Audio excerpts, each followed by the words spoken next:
Okay, I have one question for you both. Mm. One last one, I promise.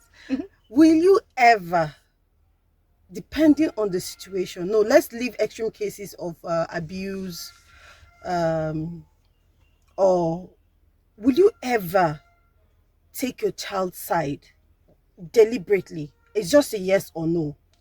Will you ever deliberately, because maybe, or trying to protect your child emotionally, or trying to not want to paint your child in a certain way, or because you feel like the teacher is a certain type of person that may want to use that against your child, will you for any reason want to support your child or be on your child's side when you know for sure that the child is actually at fault? Now you have asked the question right. At any point, I will always take my child's side. Her side is the first side I'll take. But you added something. You said when you know she's wrong. If my child is wrong, I won't take your side. You'll be disciplined. If you're wrong, you must be disciplined. But I'll let you know that discipline is out of love. Everything is you are growing and you're learning. Everything is a learning stage. Every stage you are in is a stage to learn. So and you are prone to make mistakes. My children know that. I always tell them you're prone to make mistakes. So when we correct you, it's because we don't want you to repeat that mistake. So yes, I will always take my child's side first. But once I know my child is wrong, you must be disciplined for that. That's my answer. No, I won't take my child's side if they're wrong. If you're wrong, you're wrong. You should learn to be accountable for your mistakes. Again, like I have mentioned this like 2 times, we don't train our children for the house. They will not live in your house, and they can't keep running behind their mommy or their dad's apron strings. No, you need to be accountable. You need to be able to say, I did it, I'm wrong, or I didn't do it and I'm ready to stand by it, or I did it and this was the reason, but I apologize. You must be accountable. So I won't take it. Right. So yeah, I won't take my child's side while they are wrong. The punishment may be painful, but hopefully you would learn and you will not do it again. You will not repeat it again. But that we all, every parent everywhere, every adult everywhere, anybody who has a child, theirs or just a word in their care, they need to be aware that we are responsible for what society churns out. It starts from the home. So if we are all going to keep hiding truth, we are going to churn out adults and young people who will think that hiding truth is the order of the day. So if your child is wrong, it doesn't matter what, just let them own it and let them take the punishment that goes with it. Okay. So at this point, I would like us to just personally, what is this thing that has always been a concern for you when it comes to teachers? Like, this thing that you like, oh, I wish this teacher can understand this, not just for you or from you. I don't know how to say it, but for other parents, things that you think that the teacher doesn't really understand, or the teachers generally don't really understand, that you wish that they should understand, that will help the parent teacher child Relationship. relationship. First thing I would want every teacher to know is do not compare children. Every child is different. Every child is an individual. So, because A is doing better than B, do not think A is better than B. Look for the strength in B and harness it. Never compare a child with another. That's for me is the first thing every teacher should know. Then the way you discipline a child is also important. I am one who's up for disciplining. If my child needs to be flogged, flog the child. If my child needs to be punished, punish the child. But the punishment should be within reasonable measure. You can't I would like you to, I don't mind you flogging my child. I don't mind you telling my child to kneel down or do what's that thing, bicycle. What's that? There's one punishment they usually That's do. abuse. Oh. Bicycle. Yes. Okay. It's now a form of abuse. Okay, but fine. if it's an exercise, it's fine.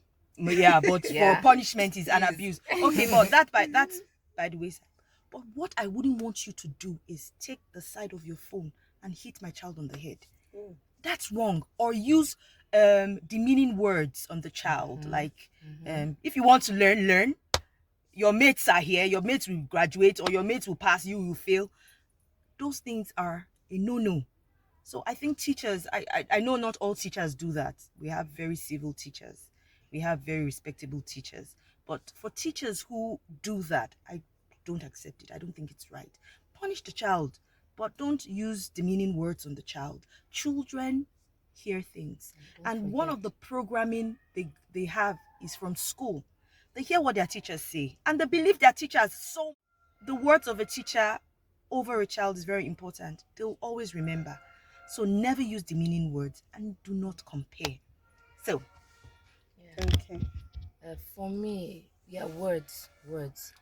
I've had one of my kids attend a school where um in the mornings he will be afraid to go to school and will weep because the teacher kept calling him a dunce, unintelligent, and all of that. So Yeah. words, please don't do it. Rather, just zip it if you don't have anything good to say to a child. They don't forget. The other thing, please don't use your phones to take videos of children at a point of at a vulnerable place. Yes. I don't like it. I saw the video of a child who wrote a love letter to her teacher. I mean, that in itself is another topic of discussion. But having to video it and then share it everywhere and mentally do something to that child that makes her embarrassed and not confident for the rest of her life, except she just learns to laugh at her fears, her faults and things. There are many people who have gone into their shells because of that. Can we use our phones for things that encourage and lift up? I mean, we're supposed to be partnering with parents and even these children to take them somewhere. But when you take your phones and you record their vulnerable moments, their moments of weakness, the moment they missed it, the moment where they did not know better, and then you share it wide, and I think you do more harm than good. That's not a disciplinary measure. That's a wicked thing. That's for me. And the other thing, I mean, maybe this is for both parents and teachers. See yourselves as partners. It's not one against the other. It's not my team against your team. The only team we are playing is team my child, team our child. So can we work together? So if one person, if a parent or a teacher thinks one side is not doing what they should, I think conversations, a talk, can help it rather than letting it fall apart. The only person who's really hurt is the child in question. So that'll be my thing, we're a team. Okay, parents, always encourage your children that they can push through any boulder. Always let them know that they can. Let them know life would give them what they ask. They have everything in them to make it. They are successful. They have everything to be successful. Line within them. So parents, encourage your children. Let them know that they can. It's possible. Thank you. What would my last word? My last words will be this: that allow the children fly. I won't say your because it's our children. The subject is the child. Allow them fly. Let's know that we are not raising our children for just The home. for the home or for the space of our school. We are raising them for wider society. We are raising them for global impact. And if in the early years of their lives we are holding them back, thinking they cannot, they will not, they are too young, you might just be doing them a disservice. Allow your children fly. Hang around, guide them, be there. Let them know that there's someone around to help me, but allow them to draw in from the strength that they have. They have much more capacity than we give them credit for. So let's let them. Thank you very much, guys, for watching this video to the very end. Let me know what you think in the comment section down below. Let me know your experience. Let me know what you think generally about the video, and if you have not subscribed, please subscribe. Okay, see you in the next video. Bye.